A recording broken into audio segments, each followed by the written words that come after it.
संक्षिप्त मार्कंडेय पुराण। एक ही परमात्मा के त्रिविध रूप, ब्रह्मा जी की आयु, आदि का मान तथा सृष्टि का संक्षिप्त वर्णन। कौष्टुकी ने कहा, भगवान, आपने ब्रह्मांड की उत्पत्ति का यथावत वर्णन किया तथा महात्मा ब्रह्मा जी के प्रादुर्भाव की भी बात बतलाई। भृंगु कुलनंदन, अब मैं आपसे यह सुनना चाहता हूँ कि प्रलय के अंत में जबकि सबका उपसंहार हो जाता है और प्राणियों की सृष्टि नहीं हुई होती, क्या शेष रहता है अथवा कुछ रहता ही नहीं? मार्कंडेय जी बोले, मुने, जब यह संपूर्ण जगत प्रकृति में लीन होता है उस समय प्रकृति की स्थिति को विद्वान पुरुष प्राकृत प्रलय कहते हैं। जब अव्यक्त प्रकृति अपने स्वरूप गुणों की साम्यावस्था में स्थित होती है तथा महत्व आदि संपूर्ण विकारों का उपसंहार हो जाता है, उस समय प्रकृति और पुरुष समान धर्मा निष्क्रिय निर्विकार होकर रहते हैं।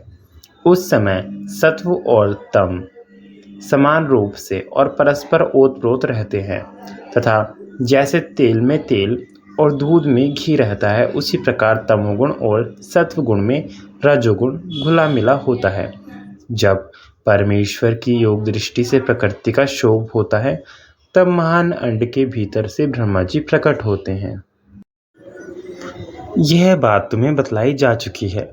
यद्यपि ब्रह्मा जी संपूर्ण जगत की उत्पत्ति के स्थान और निर्गुण हैं, तथापि रजोगुण का उपभोग करते हुए सृष्टि में प्रवृत्त होते हैं और ब्रह्मा के कर्तव्य का पालन करते हैं। फिर परमेश्वर सत्वगुण के उत्कर्ष से युक्त हो श्री विष्णु का स्वरूप धारण कर धर्मपूर्वक प्रजा का पालन करते हैं। फिर तमोगुण की अधिकता से युक्त हो रुद्र रूप धारण करके संपूर्ण जगत का संहार करते और निश्चिंत सोते हैं। इस प्रकार सृष्टि, पालन और संहार, इन तीनों कालों में तीन गुणों से युक्त होकर भी वे परमेश्वर वास्तव में निर्गुण ही हैं। जैसे खेतीहर पहले बीज को बोता, फिर पौधे की रक्षा करता और अंत में खेती पक जाने पर उसे काटता है तथा इन कार्यों के अनुसार बोने वाला, रक्षा करने वाला और काटने वाला ये तीन नाम धारण करता है, उसी प्रकार एक ही परमेश्वर भिन्न भिन्न कार्यों के अनुसार ब्रह्मा, विष्णु तथा रुद्र नाम धारण करते हैं। ब्रह्मा होकर संसार की सृष्टि करते और रुद्र होकर उसका संहार करते हैं तथा विष्णु रूप में इन दोनों कार्यों से उदासीन रहकर सबका पालन करते हैं। इस तरह स्वयंभू परमात्मा की तीन अवस्थाएं होती हैं। रजोगुण प्रधान ब्रह्मा, तमोगुण प्रधान रुद्र और सत्व प्रधान विश्वपालक श्री विष्णु हैं। ये ही तीन देवता हैं और ये ही तीन गुण हैं। ये परस्पर एक दूसरे के आश्रित और एक दूसरे से मिले रहते हैं। इनके एक क्षण का भी वियोग नहीं होता। ये एक दूसरे का कभी त्याग नहीं करते। इस प्रकार जगत के आदि कारण देवादिदेव चतुर्मुख ब्रह्मा जी रजोगुण का आश्रय लेकर सृष्टि के कार्य में संलग्न रहते हैं। उनकी आयु अपने ही मान से 100 वर्षों की होती है। उसका परिणाम बतलाता हूँ, सुनो। 15 निमेषों की एक काष्ठा होती है, 30 काष्ठाओं की एक कला होती है, 30 कलाओं का एक मुहूर्त होता है तथा 30 मुहूर्त का एक दिन रात होता है। यह मनुष्यों के दिन रात का मान है। 30 दिन रात व्यतीत होने पर 2 पक्ष अथवा 1 मास पूर्ण होता है। 6 मासों का एक अयन और 2 अयनों का एक वर्ष होता है। 2 अयनों का नाम क्रमशः दक्षिणायन और उत्तरायण है। इस प्रकार मनुष्यों का एक वर्ष देवताओं का एक दिन रात है। उसमें दिन तो उत्तरायण है और रात दक्षिणायन है। देवताओं के 12,000 वर्षों की एक चतुर्युगी होती है, जिसे सतयुग, त्रेता आदि कहते हैं। अब इनका विभाग सुनो। 4000 दिव्य वर्षों का सतयुग होता है। 400 दिव्य वर्षों की उसकी संध्या और उतने ही वर्षों का संध्यांश होता है। 3000 दिव्य वर्षों का त्रेता युग है। उसकी संध्या और संध्यांश का समय 300 दिव्य वर्षों का है। 2000 दिव्य वर्षों का द्वापर युग होता है। और 200 दिव्य वर्ष उसकी संध्या तथा संध्यांश के होते हैं। द्विजश्रेष्ठ, 1000 दिव्य वर्षों का कलयुग होता है तथा 100 दिव्य वर्ष उसकी संध्या एवं संध्यांश बताए गए हैं। इस प्रकार विद्वानों ने 12,000 दिव्य वर्षों की एक चतुर्युगी बताई है। 1000 चतुर्युगी बीतने पर ब्रह्मा जी का एक दिन होता है। ब्रह्मा जी एक दिन में बारी बारी से 14 मनु होते हैं। देवता, सप्तऋषि, इंद्र, मनु और मनुपुत्र, ये सब लोग एक ही साथ उत्पन्न होते हैं और एक ही साथ इनका संहार भी होता है। इस प्रकार 71 चतुर्युगों से कुछ अधिक काल का एक मनवंतर होता है। वर्ष गणना के अनुसार मनुष्य मनवंतर का मान सुनो।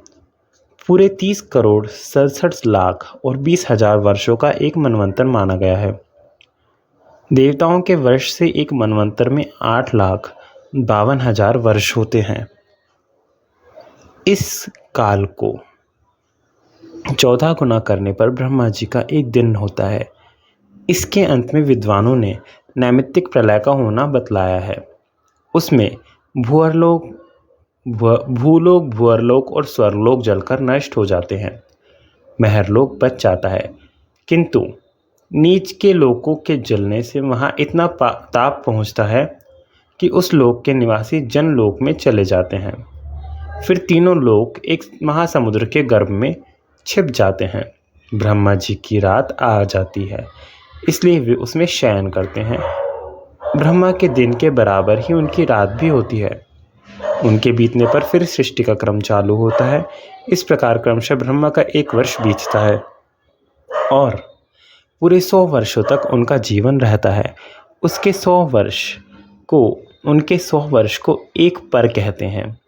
उसमें से 50 वर्षों की परार्थ संज्ञा है। इस तरह ब्रह्मा का एक परार्थ बीत चुका है। उसके अंत में पादन्य नाम से विख्यात महाकल्प हुआ था। अब उनका दूसरा परार्थ चल रहा है। इसमें यह वराह कल्प प्रथम कल्प है।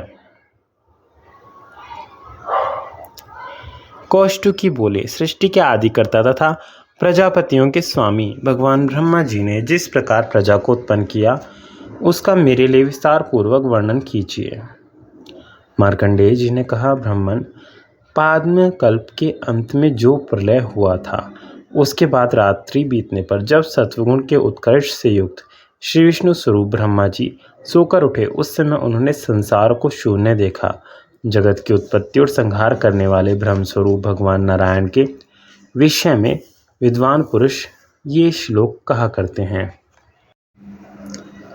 आपो नाता इति प्रोक्ता आपो वे नरसून्वे तासुषेते स यस्माच्च तीन नारायण स्मृतः। जल नर से प्रकट हुआ है, इसलिए वह नार कहलाता है। भगवान उसमें सोते हैं। भगवान का वह अयन है, इसलिए वे नारायण कहे गए हैं। जागने के बाद उन्होंने पृथ्वी को जल के भीतर डूबी हुई जानकर उसे निकालने की इच्छा से वराह रूप धारण किया। उनका वह स्वरूप वेद में, यज्ञ में एवं दिव्य था। उन सर्वव्यापी भगवान ने वराह रूप से ही जल में प्रवेश किया और पाताल से पृथ्वी को निकालकर जल के ऊपर रखा। उस समय जनलोक निवासी सिद्धगण उन जगदीश्वर का चिंतन एवं स्तवन कर रहे थे।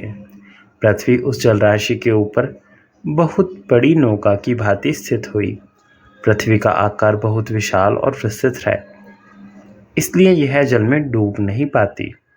तदंतर पृथ्वी को बराबर करके भगवान ने उस पर पर्वतों की सृष्टि की।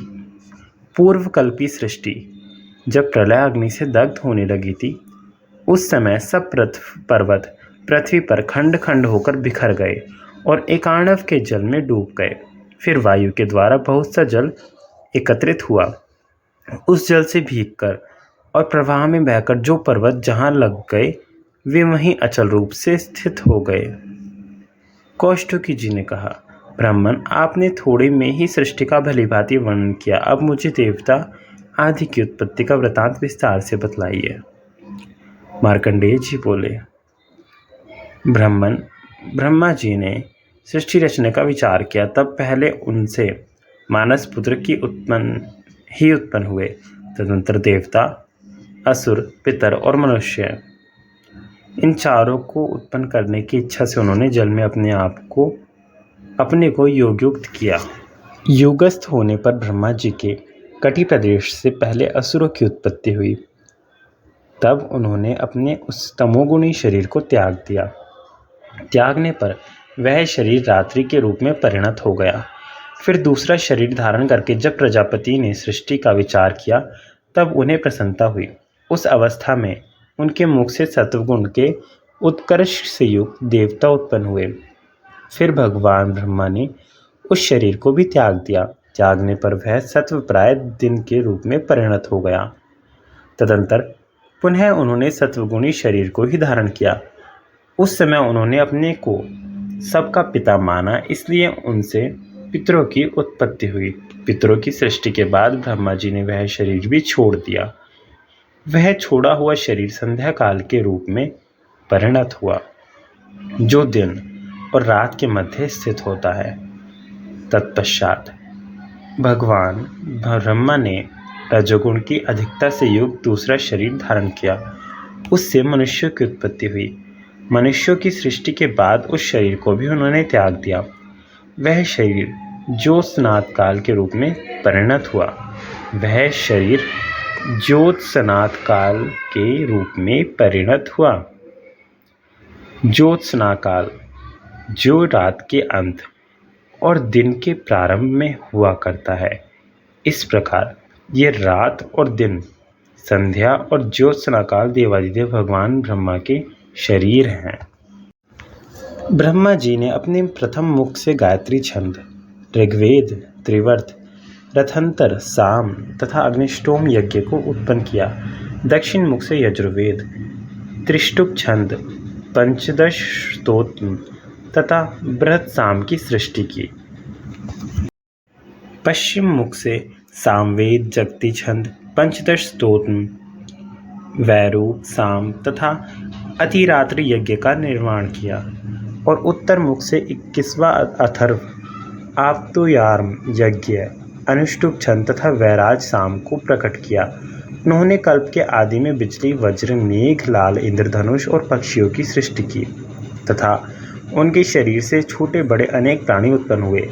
पूर्व काल में देवता, असुर, पितर और मनुष्य, इन चारों की सृष्टि करने के पश्चात उन्होंने अन्य स्थावर जंगम प्राणियों को उत्पन्न किया।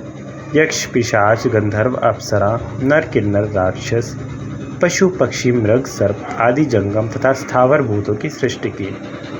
उनमें से जिनके पूर्व कल्प में जैसे कर्म थे, वैसे ही कर्म वे पुनः पुनः नूतन सृष्टि में प्राप्त करते हैं।